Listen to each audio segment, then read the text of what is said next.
بسم اللہ الرحمن الرحیم۔ السلام علیکم۔ میں پاکستان کے عوام سے مخاطب ہوں اور عوام کو یہ بتانا چاہوں گا کہ کس طریقے سے پاکستان تحریک انصاف کی کمپرومائز لیڈرشپ نے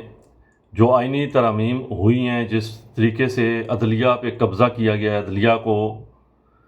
قیدی بنایا گیا ہے، اس میں پاکستان تحریک انصاف کی لیڈرشپ نے کس طرح سہولت کاری کی۔ لیکن میں سب سے پہلے ایک چیز میں آپ کو کلیئر کر دوں کہ پاکستان تحریک انصاف کے وہ لوگ زین قریشی سمیت، زین قریشی شاہ محمود قریشی کے صاحبزادے ہیں۔ شاہ محمود قریشی کو عمران خان کے متبادل کے طور پہ تیار کیا جا رہا ہے تاکہ وہ باہر آ کے گلا پھاڑ کے، خدا نہ خواستہ اگر عمران خان کو کچھ ہو تو وہ گلا پھاڑ کے بولے، اور اس کے جو چیلے چانٹے ہوں یا میڈیا والے ہوں وہ کہیں کہ شاہ محمود قریشی نے عمران خان کے ساتھ قید کاٹی ہے، بکا نہیں، جھکا نہیں، عمران خان کے ساتھ ڈٹ کے کھڑا رہا، عمران خان کا مخلص ساتھی وغیرہ وغیرہ، اس طرح کا چورن بیچا جائے۔ جن لوگوں نے عمران خان کی پیٹھ میں چھرا گھونپا ان کی کوئی جسٹیفیکیشن نہیں ہے۔ پاکستان تحریک انصاف کے ہزاروں کارکنان کو گرفتار کیا گیا،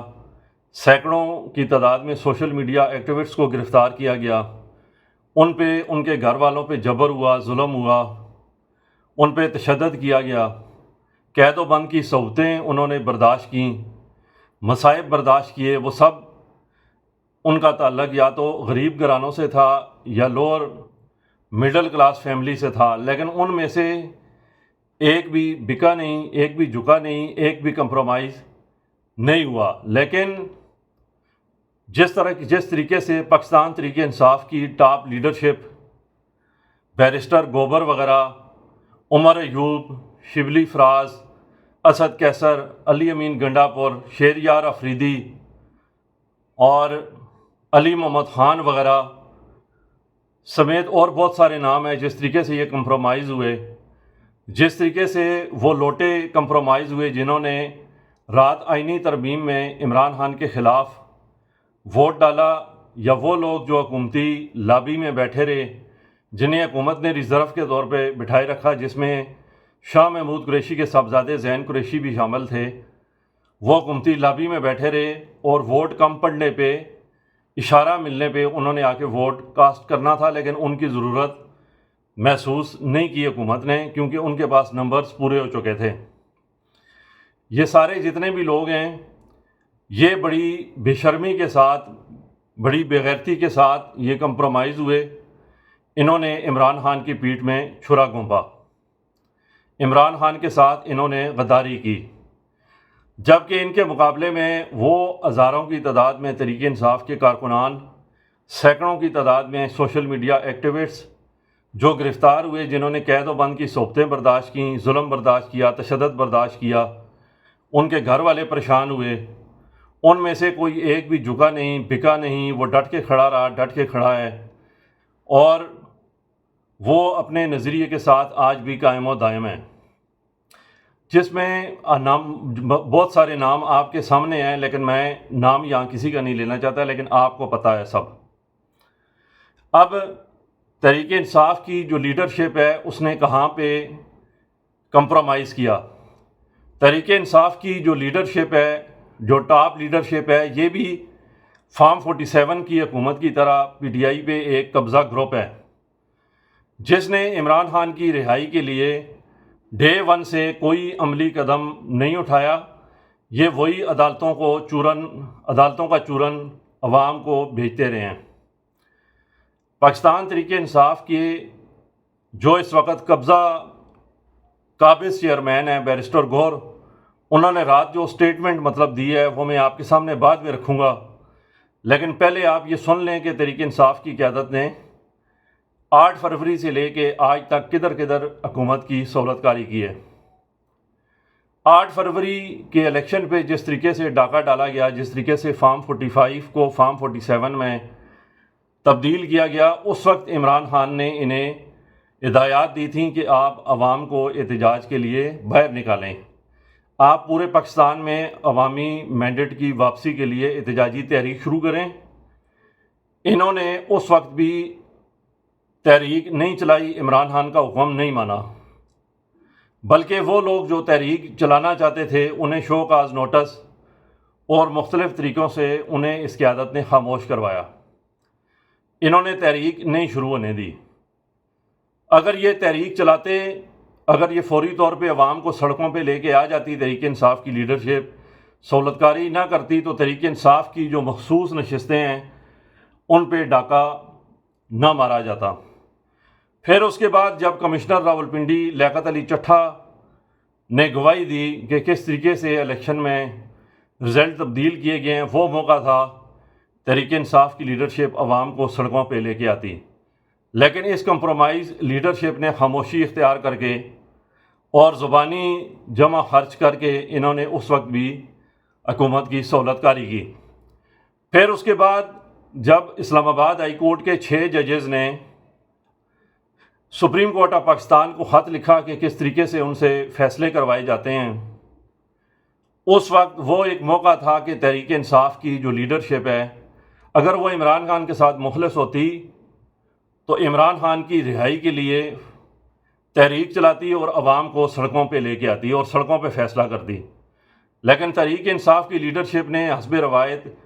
گفتن شنیدن برخاستن کیا اور کسی قسم کا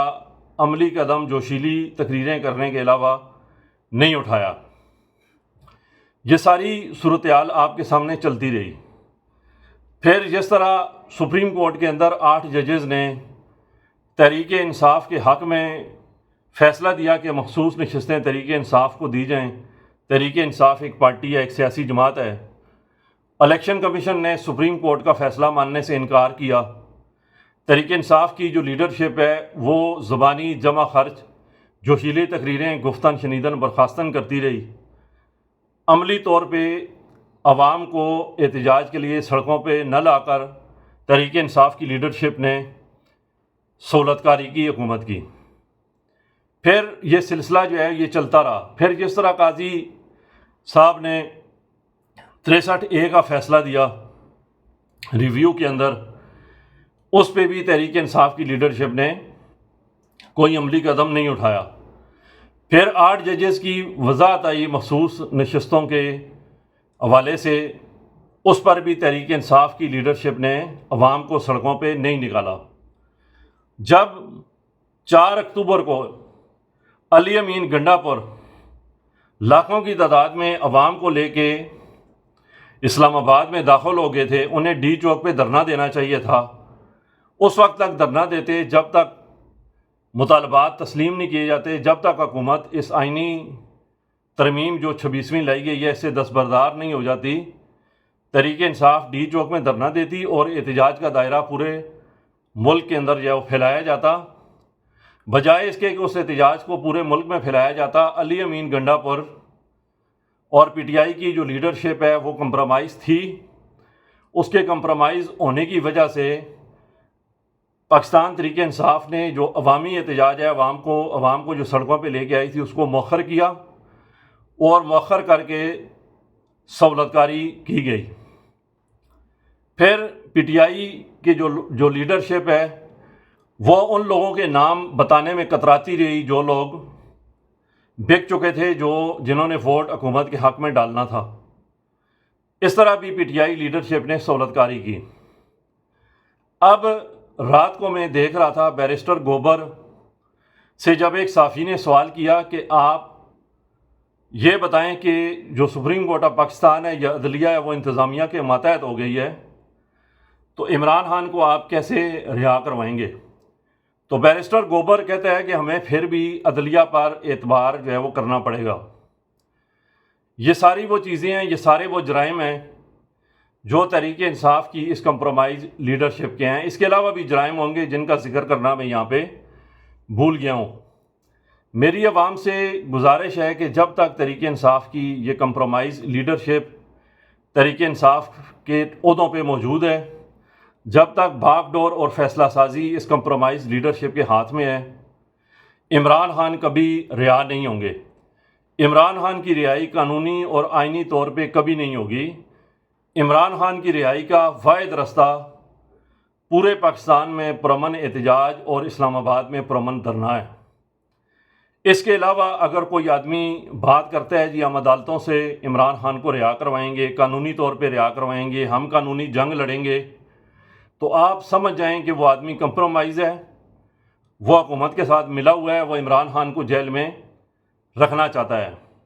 میری تحریک انصاف کے کارکنان سے اور عوام سے میری گزارش ہے کہ بیرسٹر گوبر، عمر ایوب، شبلی فراز، علی محمد خان، شیر یار افریدی، اسد کیسر، رؤوف حسن وغیرہ وغیرہ، یہ جتنی ٹاپ کی لیڈرشپ ہے ان کو عہدوں سے برطرف کر کے